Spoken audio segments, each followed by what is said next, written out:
So, here we go. Bienvenidos a una emisión más de Stand Up Marketing, este podcast que tiene la misión de hacer que ustedes logren más ventas, más resultados derivados de su marketing digital. Soy José Cabal y el día de hoy vamos a tener una conversación especial en inglés porque nos acompaña nada más nada menos que Marcus Sheridan, quien es director de Riverside Pulse y además tiene es socio de Impact, una de las agencias una de las agencias más fuertes en el tema de inbound marketing a nivel internacional. Así es que este podcast va a ser totalmente en inglés. Espero que afinen su pollito chicken y vamos a iniciar. Marcus, thanks so much for having this conversation with me today. José, un placer, amigo. Very good, thank you.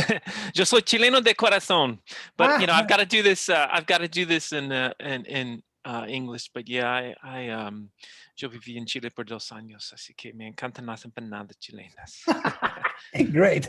Okay, so Marcus, let's start talking about what is happening in the world with all this technology and people trying to get on board with digital marketing and inbound marketing. And some of the things that people, I believe that most of the time the companies, the problem they have is that they don't understand how to create content that really is of the interest of the buyer persona they're aiming to. So what can you tell us about this? You know, I think the big problem that businesses have is they dramatically overcomplicate what is content marketing or inbound or digital. Because if you're really obsessed with the way your buyers think, and plus, if you ever just really self-reflect and look at the way you shop and you buy, the process of digital marketing becomes much, much easier, right? And there's certain patterns that you see with buyers in every industry, business to business, business to consumer. And we know what those patterns are, especially when it comes to content. So, you know, in my book, They Ask You Answer, I talk a lot about this subject of the big 5, right? Any great content strategy should, at least 99% of the time, start with the big 5. And these are the 5 subjects that buyers care most about, you and me, all of us. This is the things that we research the most when we're getting ready to make a major or important, not even major, but important buying decision. Again, service or product, B2B, B2C. Yet these are the 5 subjects that so many businesses don't want to talk about. And this is a problem. So these 5 subjects are as follows. Number 1, as buyers, we want to research cost, price, rates, etc. We want to understand that. Number 2, we want to know what are the negatives, the issues, or the problems with that particular product, that service, that company. And it's really interesting, Jose. Once we start to get very serious about buying something, we tend to research what's wrong with it. Yeah. You don't research what's wrong with, like in my case, you mentioned in the introduction that I own a swimming pool company, right? Yep. So for years, people used to ask me, Marcus, what are the problems with a fiberglass swimming pool? All right. And nobody had ever addressed that question online. But yet I had been answering that question for years in person. Why had I not addressed that on my website? So problems with fiberglass pools. By the way, that article has made us millions in sales. So that's number 2, problems. Number 3, as buyers, we're obsessed with comparisons. We love to compare stuff online. Think about how many times have you been online and you have compared one thing versus another thing. It's prolific. Number 4, we're obsessed with reviews. What is everybody saying about it? What are the pros and the cons that they're saying? And number 5, we love to research the best, lo mejor, right? We just love to do that. And so those are the 5: cost, problems, comparisons, reviews, and best. Now, here's the thing. If you want a great content strategy, you take the major products or services that you sell, and you say, what are the major questions that we get under each one of these 5 things? Because if you really think about it, you're gonna land on dozens, possibly hundreds of questions, and make that the essence, the foundation of your content strategy. You want content that moves the sales needle? Produce content on the big 5. You want to help your sales team? Produce content on the big 5. You want to do better in terms of SEO, search engine optimization? Produce content on the big 5. You want to stand apart from your competitors? Produce content on the big 5.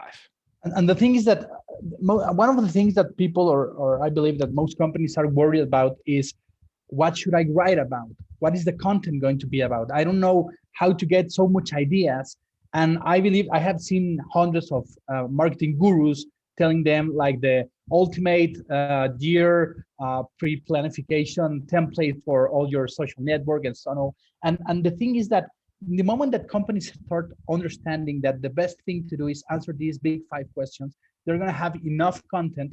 And another thing is not about the amount of content that you make, but the quality of the content, how much this content is being in the interest of your buyer persona. Well, so let me stop you there. There's a little bit of both, okay?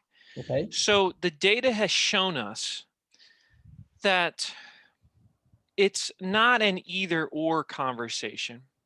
It is a matter of, you want to make sure that it's the content the buyer wants to understand, research, and consume.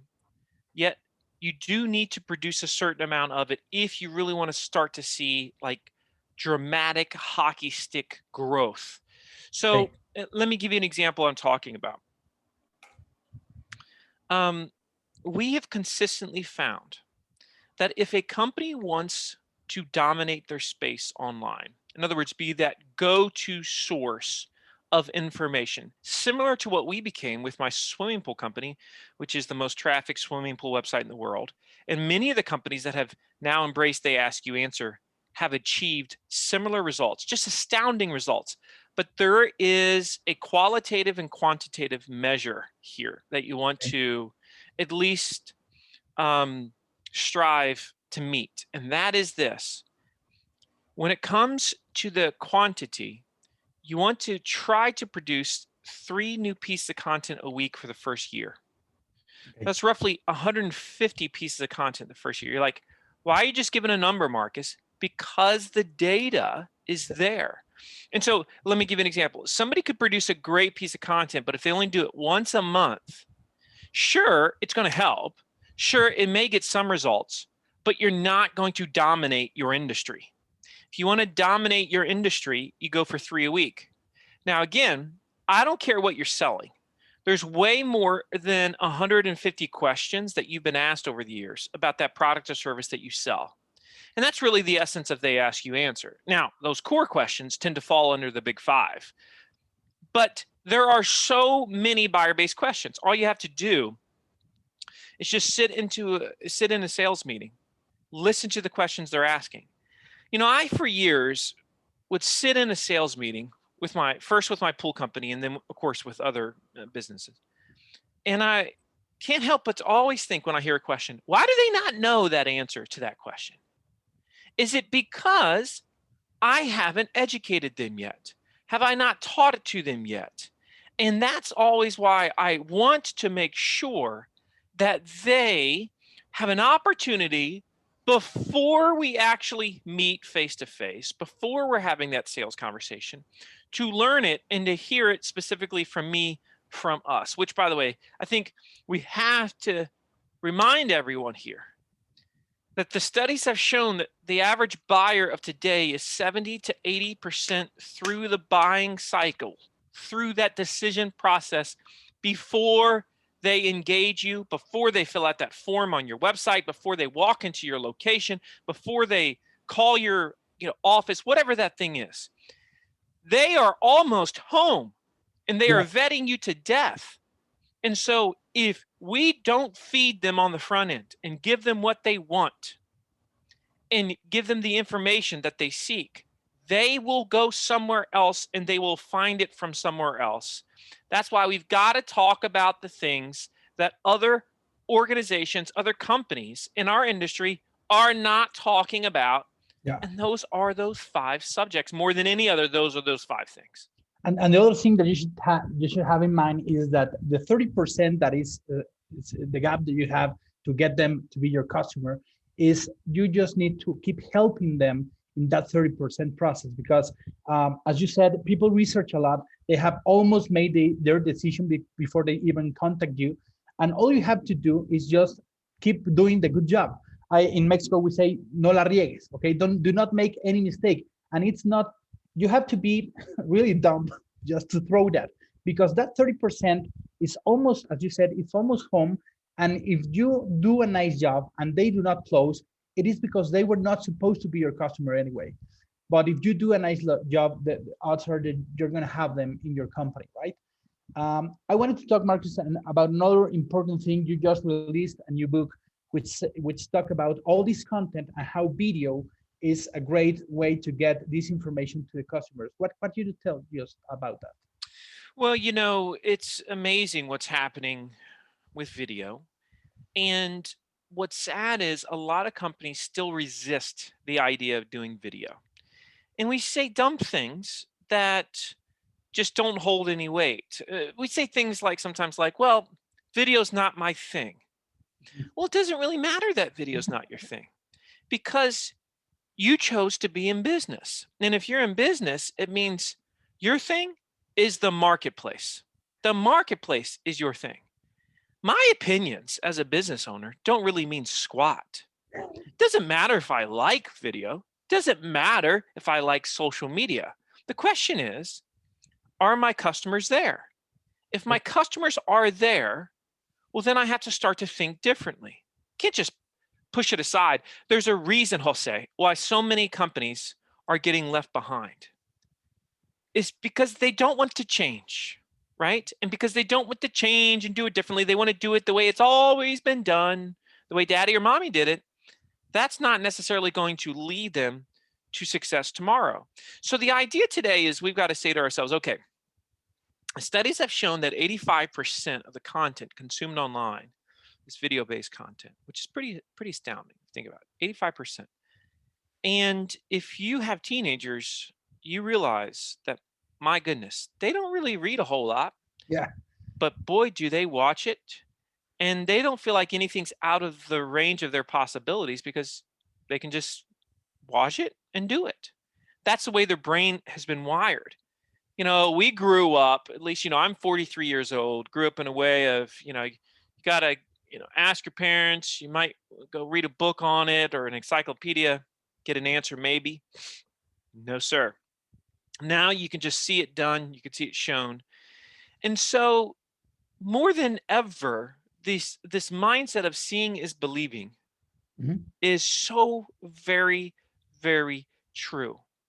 And the problem too is, Jose, you got to remember that every organization likes to state claims about themselves. We're the most this, we're the best that. We One of the ones that you hear all the time. Yeah. It's our people that make us different. You know, we love to say that. It's our people. It's nuestra gente. Okay, fine. It's your gente. Well, if that's the case, show me your gente, right? Let me see the people. And if I can see the people, if I can see them on your site, if I can see their faces, and I can hear their voices, maybe now I'll believe that, yeah, your people are different. But if you just say, yeah, you know, it's our people that make us different. Well, yeah, you and your competitors and everybody else says that. So it's just noise in the marketplace. And so video is something that we've got to get serious about. We've got to start to view ourselves as media companies. Like, you know, when I started seeing myself as a media company that happens to sell pools, or a media company that happens to do digital sales and marketing training and education services, or a media company that happens to speak, everything changed. Yeah, I got 3 completely different companies. They all have a full-time videographer, Jose. Why? Yeah. Because I'm a media company. That's why. And that's what today's buyer wants. They want to see it, not just read it. They want to see it. I've accepted that. I've moved on. And because of that, I stay ahead of the competition. And the problem, sometimes some of the problems that companies have is that they believe they don't have enough money to produce this, or they don't have like this big production team or a lot of equipment. They're lying to themselves. Yeah, because if that's important to you, and it's you have to understand that it's going to be an investment you have to do in your company. And also, you can start with your iPhone. I don't care. You just I believe that it's important to have nice production, because that also is a language that, as McLuhan said, the media is the message. Okay, but also you have to understand that it doesn't matter how much money you put on this, as long as you start doing little by little, right? Look, you got all these rich teenagers running around. Why? Because they didn't sit there and say, all I got is my iPhone. They said, look, I've got this thing. I mean, if you look at it, and this is the literal truth, the camera for your iPhone today is better than the most expensive cameras used in studios 20 years ago. Actually, That's crazy, yeah. right? And you know what? Hollywood's been around a lot longer than 20 years. And so if we say, I don't have the equipment or I just don't have the resources, we are lying. Now, if you said to me, Marcus, I don't own a phone, I said, well, okay, you got other problems then. So you absolutely 100% have the ability to be a media company and establish your brand as a media company today with your phone. And we've got to get used to this idea. It's the same thing, Jose, that salespeople have to start to get used to the idea of, sure, I can sell over video just as well as I can sell in person. In fact, there's some inherent benefits to selling over video that you don't necessarily have if you're in person in real life. And so these are just the evolutions of the marketplace. And we have to evolve with it if we want to stay ahead and not be left behind. Sure. And so we have talked about the main topics you should write or you should create content about with the big five. We have talked about video and how you can start just with any phone you have in your hand. And Marcus, what would you say is after solving these two main questions, how to do it and what to do it about? What do you believe companies are keep waiting for? Why they don't do it? Are they just old-fashioned? Are they just afraid? They don't have like a person that is taking like all the responsibility and starting to say inside the company we have to do this. Why are they? Why? Because also, as I was saying, Mexico and Latin America is just starting to understand a lot of the things. We're not at the same speed that other companies in the US or Europe, but we're doing a nice Which, job. by the way, Like, Jose, that's a good thing because it means you have more opportunity. that's right. That's right. And because you have so much more opportunity, because your competitors are not doing this, it should just make you feel like, oh my gosh, I can do this. You want to know the honest truth why more companies aren't doing it? Because their leadership is older and they're still living in 1995. 1995, the year I graduated high school, was also the year before the internet took off. Okay. And they're living in that place where they think that the sales team still controls the majority of the sales process, that sales should be viewed just as revenue and marketing should be viewed as an expense. That's 1995 thinking, right? We've got to think way more progressively than that. And so if you just look in the mirror and you just analyze, how do I behave when I buy stuff, when I research, when I shop? What am I looking for? How do I vet? What makes me like a company? What makes me not like a company? What makes me love a website? What makes me go back to a website again and again? Versus what makes me click away seconds after I visited that site. The other component to this, Jose, from a psychological standpoint, is that companies love to use this phrase that I'm about to say, and it's the death of innovation, and it's, but we're different. How would you say it? Somos distintos, yeah? Somos diferentes. Sí, somos diferentes. No hay diferencia aquí, señor, right? We are literally in the same business. You and me, Jose, and everybody that's listening to this right now, we are in the same business. We are in the business of trust. That's it. I don't care what you sell. You're in the business of trust, so am I. And so our battle that we're in every single day is the battle of trust. And how can we engender more trust than anyone else in our space? Wow. You got to talk about stuff ain't nobody else willing to talk about. That's how you do it. And you sell in ways different than everybody else is willing to sell. You make it easier than everybody else is willing to make it. You make it as friction-free as you possibly can. And by doing these things, all of a sudden, people call you innovative. People call me innovative. I'm like, innovative? I listened to my customers' questions, I answered them, and I became the most trafficked swimming pool website in the world. That to me is common sense. Yeah, sure. You know? Yeah. Marcus, we're running away of time. I would like to talk a little bit about the things that are happening in Latin America. Do you have any experience? Do you have any clients at your agency? What can you say that is happening with inbound in these kind of countries? Well, I think it's amazing what's happening in terms of opportunity right now. And are things perfect? No, right?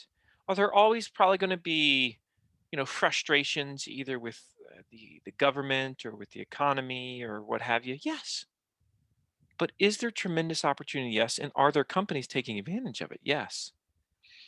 And what we said earlier, because others aren't doing it, you have this unbelievable opportunity. Like your own blue ocean, right? That's exactly what it is, right? It is a blue ocean. The battle has not been waged in your industry. And even if it had, even if you said to me, "Oh, no, Marcus, I think it's happened in our industry." I'm like, well, guess what? There's always room on top. Aren't you lucky? And so there's no reason not to do this. And by the way, if you're not doing these things, eventually you're going to be forced to do it. So why wait till you're forced? Why not do it now? Because otherwise it's like a rock in your shoe and you're trying to walk around with it. How's that work out for you? It doesn't. It doesn't work. You got to get the rock out. So in this case, what you've got to do is you've got to overcome this, just this whole internet thing. Stop overcomplicating it. Stop it. You have a phone, you have ears, you hear the questions, answer them. You've answered them a million times already. Just start to do that online. Do it honestly, do it transparently. Now, obviously, they should read the book, right? Because the book they ask you answer, if you read, it's going to change your life. I'm not exaggerating. If you read that book and you do what you read therein, your life's never going to be the same. And I say that because the amount of, thousands of emails from people around the world at this point have said, Marcus, it's just completely changed my life.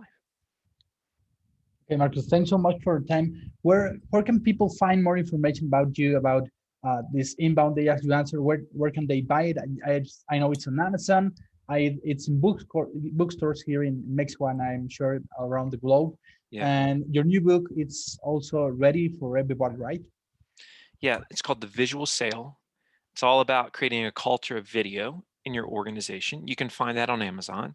So make sure you just get it with They Ask You Answer. You won't regret it. Best place to follow me is on LinkedIn. All right. So make sure you follow me on LinkedIn. You can also email me at marcus@marcussheridan.com. That's the easiest one to remember. Marcus@marcussheridan.com. But Jose, ha sido un placer, amigo. Y espero que su gente está feliz con lo que ellos han escuchado hoy. Muchas gracias. Thank you so much, Marcos. Muchísimas gracias a todos ustedes por escucharnos. Recuerden que también tienen más información en josecabal.com. Nos vemos en el próximo episodio. Muchas gracias. Thank you.